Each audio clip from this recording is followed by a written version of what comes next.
When we found out we had gotten the contract to do Myst 3, I mean, it was such an overwhelming honor. The only thing you could really equate it to is being in the film industry and having George Lucas say, "I'd like you to make the next Star Wars for me." There were certain themes in the game that we really wanted to stay consistent with, but we also wanted to add technology that would let the player look 360 degrees around them. We're not hiding anything, it's a complete world.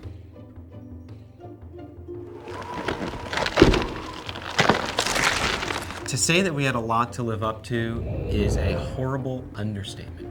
There are millions of people that have played Myst and Riven. There are millions that have such high expectations of what Myst 3 has to be that it's almost daunting.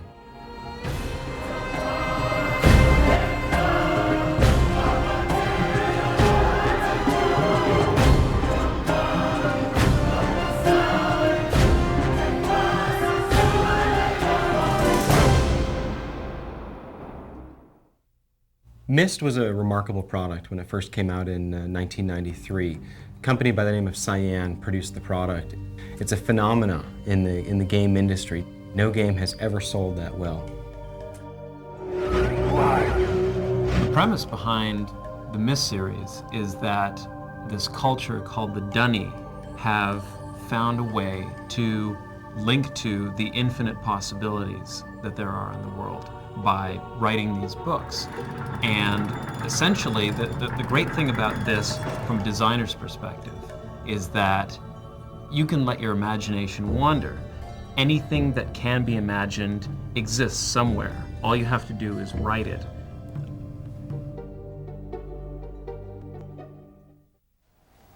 Atris, is that you? Come to rescue your book so soon? The really early decision that we made was to try to create a story context that would really offer us the opportunity to create a lot of deliberate puzzles.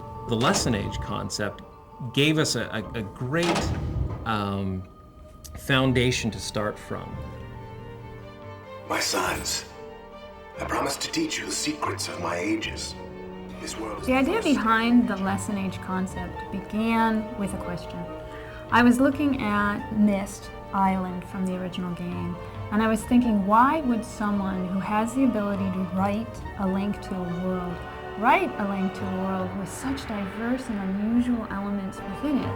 Well, if Atris wanted to educate his sons about certain fundamental concepts, then he would write a linking book in such a way that it would incorporate these diverse elements. And it was really from there that the idea of these teaching ages arose.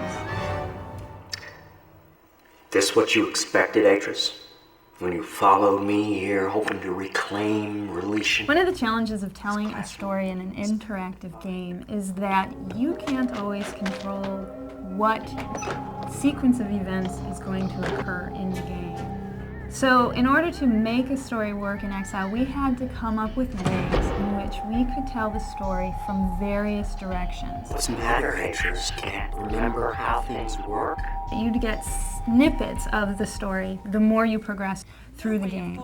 You've returned, but where's Relishan? I think what Cyan managed to capture in the Myst games is a world that felt very bizarre and surreal and intriguing, but at the same time somehow familiar. They would take these things that were perhaps medieval or Baroque and juxtapose them in a certain way that was impossible in our own world.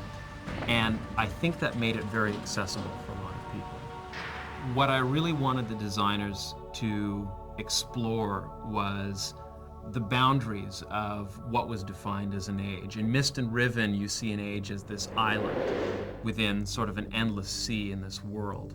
And for us, that could be anything. The environments of Exile aren't meant to be intimidating. Jananan is a very tropical environment and sort of a rock climber's paradise. Voltaic has sort of a Grand Canyon feel, a very majestic feel. Tamana is the new home for Atris and Catherine and their baby Yisha, so we wanted something that was very familiar, very Myst and Riven-like. Some of the other environments are very different. The original idea we had behind Idana, or the Life Age, as we referred to it in production, was to gather as much life and enrichment as possible into one area. This is basically all about life.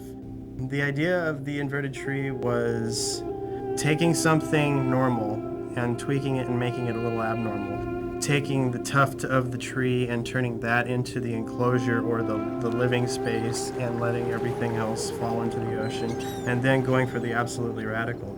Technologically speaking, I mean, we ran into all sorts of issues. I was no longer confined to a flat two-dimensional map. I had to work three-dimensionally. I had to basically come up with another way to model this thing out. Everything was a challenge in this one. It is amazing how much work it takes to put together a project like this. You sort of have to step back and say, we are going to build the best game we can possibly build. We are going to put our heart and our soul into it. One of the first steps in achieving the graphics was to make sure that we had quality personnel. Our designers had to be top-notch. Our modelers and texture artists had to be some of the best in the industry. We had a lot of artists that were already using 3D Studio Max here at Presto Studios, so we started looking into the package and seeing how well it could do high-res, pre-rendered graphics for our game. The animators did a couple of tests early on, and the results were very positive.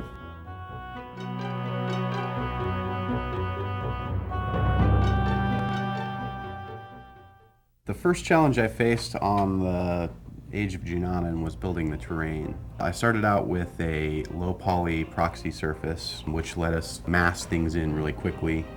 Then I took that and subdivided it down with a subdivision surface technology in Max called NURMS. Basically what this does is takes this kind of square, flat, low poly surface and smooths it out so it looks nice and smooth and organic. The next step of the process is to paint custom displacement maps for each of the pieces of geometry that will be in the terrain. And so what that allows us to do is actually paint the geometry instead of having to hand model every crease and bump and edge that goes into all this complex rock and terrain. One of the last things that we do when we're working on Myst 3 is something that we've kind of dubbed the Greeble Pass. We go ahead and go through the entire age and add things like grass, weeds, debris, you know, just the kind of things that bring the age to life.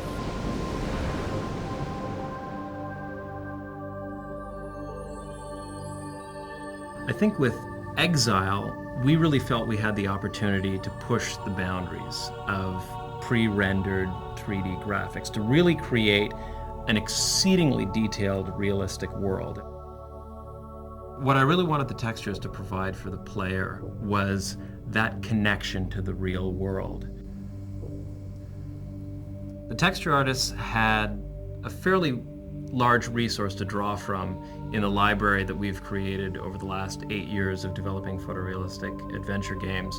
But for Exile, in fact, we really found that the things that we were doing were so different that we needed to find new source material for almost everything that we did. The most difficult thing was to create textures that you couldn't really find a source for, but that had to look realistic. An example of that was the giant tusk building in Junanan. That texture had to be very recognizable as being sort of a bone-like structure, and yet the scale of it was just absolutely immense. And that texture had to hold up both from a distance without repeating and up close where you could see every little bump and crack in it.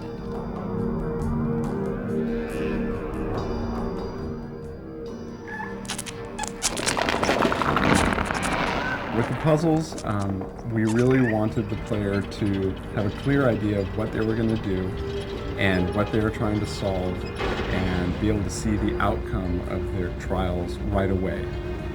We decided to do prototypes very early on. We would do 3D animations to show what things might look like and how you would interact with them. Or we'd do things in Director where we would actually script a puzzle, and you'd be able to solve it there on the computer before it was visually beautiful. One of the things that we really felt we needed to do was to educate the player and prepare them for the challenges ahead. A lot of the ages are filled with things that you've never seen before, and we can't expect players to be able to look at them and just through their design be able to figure out what they do. When they approached a puzzle later on in the game, we wanted them to have something in the back of their mind, something that they had seen before that they would intuitively relate to the challenge that was placed in front of them. Great example of this was the Venus flytrap in Savidro's lair at the bottom of the tower in Janani. It served a story purpose in showing the development that Savidro had put into these traps that he had laid for Atris, but at the same time it gave us a way of foreshadowing the puzzle that was to come.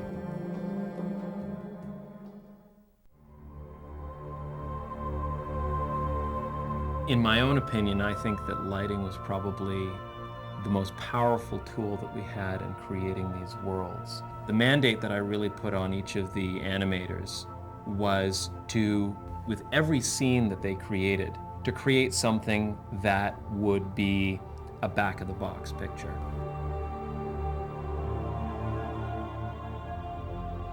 After Riven, I think players had an expectation of having more life in a Myst world. With the Squee, we saw a great opportunity to have a puzzle by manipulating that creature. The first step of my job for realizing the animation of the Squee was to build the model. Once I've got a good wireframe mesh built, then I go ahead and build the material that tells the surface of the Squee how it should react to light. The last part of that is actually building fur. We actually have a little plug-in in Max that models each individual hair on the surface of the Squee. Once everything is in place, then I go ahead and build a virtual skeleton that will sit inside the Squee, which is what I animate.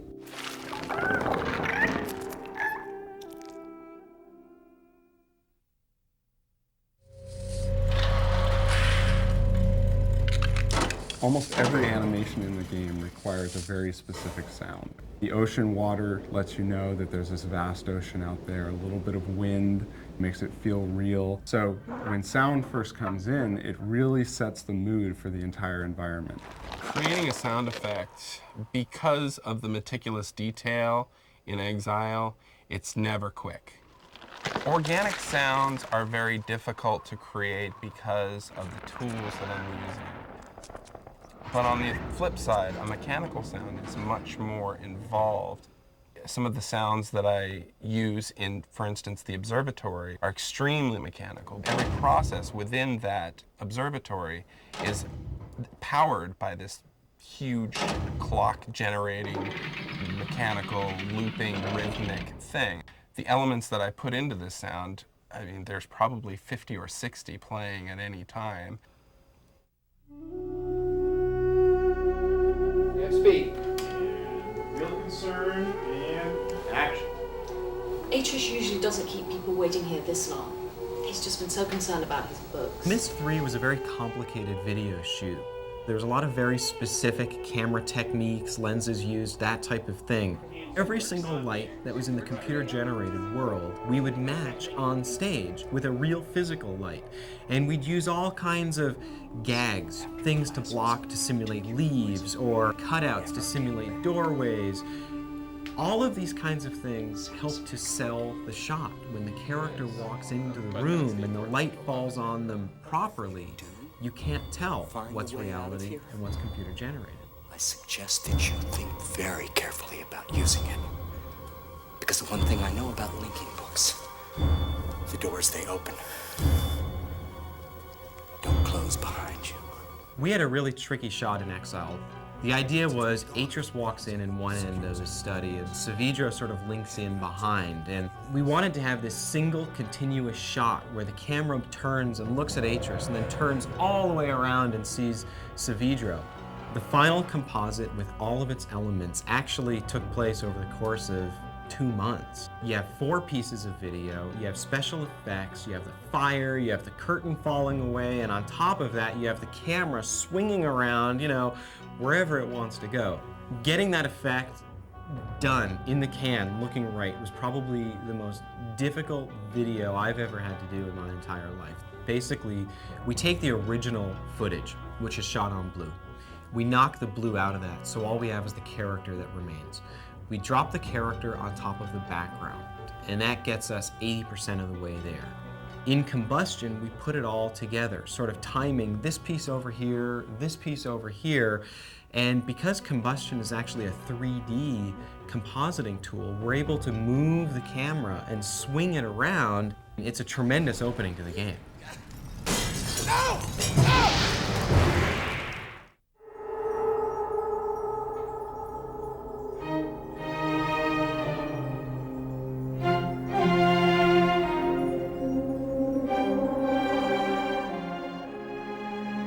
The most challenging aspect of doing a score like Myst 3 is that you really don't get a chance to see the game until very near the end, and by that time your music's written. I began to develop themes very early on. The main character has his own theme, and he has sort of a dark and a light side to his personality, where you have the really dark, tortured guy, and then you've got, you know, his sort of childlike self with a boy soprano, actually singing the exact same music, but it takes on a whole new meaning.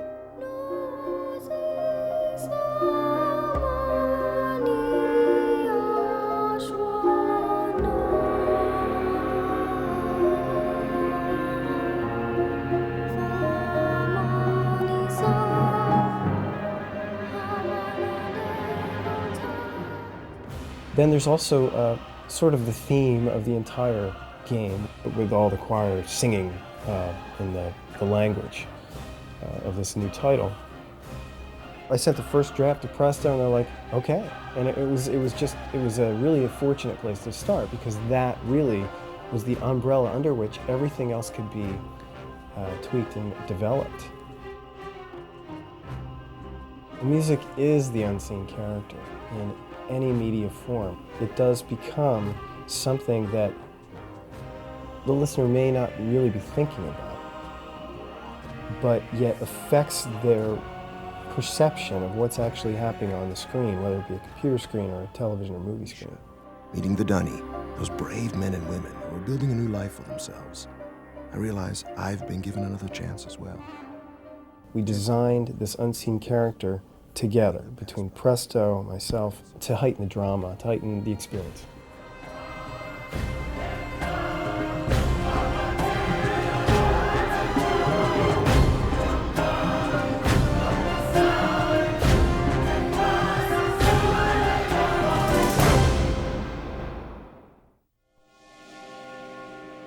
Myst and Riven presented all of their images as sort of a slideshow. There'd be a single image and then you'd click and see another image. With Myst 3 Exile, we really wanted to immerse the player much more than just a slideshow. So we sort of combined the pre-rendered graphics with the technology of real-time 3D, and the player is able to see beautiful photorealistic graphics, but look 360 degrees around them and have a lot of freedom of movement. We call it Tamana. We moved here after H has finished writing Release. One of the big breakthroughs for us was finding a way to place movies and animations in the scene in such a way that they would continue to play no matter which direction you were looking. You could be looking up, down, sideways, continue to pan around and around, and the movies continue to play. You know, this trip is exactly what Atris needs right now. That's something that you couldn't do in Myst and Riven. This is really a step in technology for us. Well, the water technology in Exile, we wanted to do something a little different and a little better. We wanted to do more than just squish the pixels to the left and to the right or up and down. One of the coolest features about the water technology is the way we gave it the appearance of fading off toward the horizon. It really gives you a strong sense of distance when you're looking at the scene.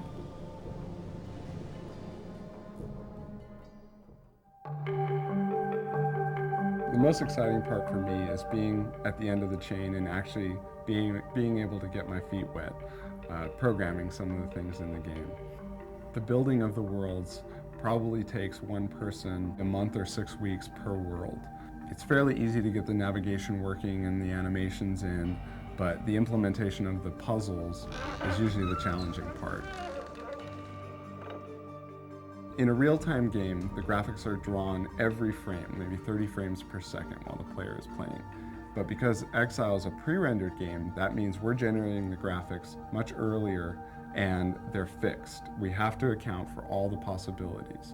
This sometimes causes quite a headache for all the people involved because a puzzle may have 60 to 100 to 200 different possibilities, all of which have to be accounted for before the player plays the game. It was pretty amazing to see the first environment come together in the game. All of the different parts that had gone into it and we'd reviewed for months and months suddenly came together, and we were actually able to experience the environment as a player would. This is about as close to virtual reality as you might get. The greatest thing about Exile is I really feel that we achieved everything that we set out to achieve. We have a great game that sits as the sequel to Myst and to Riven. It is true to the story. It is true to the characters. The ages are beautiful. I think people are going to remember this game for a long time.